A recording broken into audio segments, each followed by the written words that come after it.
രാജകുമാരി ആവേശത്തിലാക്കിയ flash mob. ലഹരി വിരുദ്ധ സന്ദേശം നൽകി രാജകുമാരി YMCAയുടെ നേതൃത്വത്തിൽ നടന്ന ഫ്ലാഷ് മോബ് മത്സരമാണ് വൈറലായത്.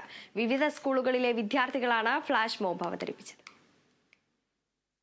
YMCA സുവർണ ജൂബിലിയുടെയും ക്രിസ്തുമസ് ആഘോഷങ്ങളുടെയും ഭാഗമായി സംഘടിപ്പിച്ച ദിവ്യതാരകം 2024 ഭാഗമായിട്ടാണ് ഫ്ലാഷ് മോബ് നടന്നത്. മേഖലയിലെ വിവിധ സ്കൂളുകളിൽ നിന്നും എത്തിയ വിദ്യാർത്ഥികളുടെയും അധ്യാപകരുടെയും നേതൃത്വത്തിലാണ് ഫ്ലാഷ് മോബ് മത്സരം സംഘടിപ്പിച്ചത്. Rajakkad circle inspector Vinod Kumar flash mob ഉദ്ഘാടനം ചെയ്തു. ഇവിടെ നടക്കാൻ പോകുന്ന ഫ്ലാഷ് മോബ് നമ്മുടെ എല്ലാം ചുറ്റുപാടിൽ, പ്രത്യേകിച്ചും യുവതലമുറയുടെ ഇടയിൽ ലഹരിയുടെ സ്വാധീനം വളരെയധികം വർദ്ധിച്ചിരിക്കുകയാണ്.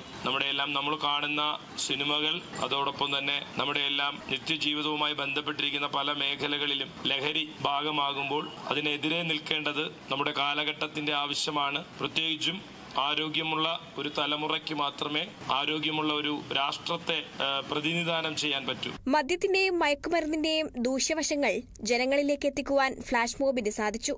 പ്ലക്കാർഡുകളും ലഹരി വിരുദ്ധ സന്ദേശങ്ങളും ഉൾപ്പെടുത്തിയാണ് ഓരോ സ്കൂളുകളും ഫ്ലാഷ് മോബ് സംഘടിപ്പിച്ചത്.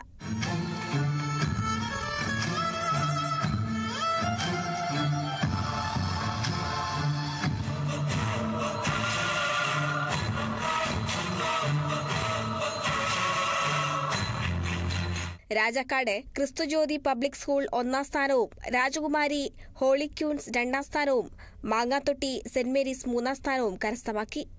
Kerala vision news, Idukki.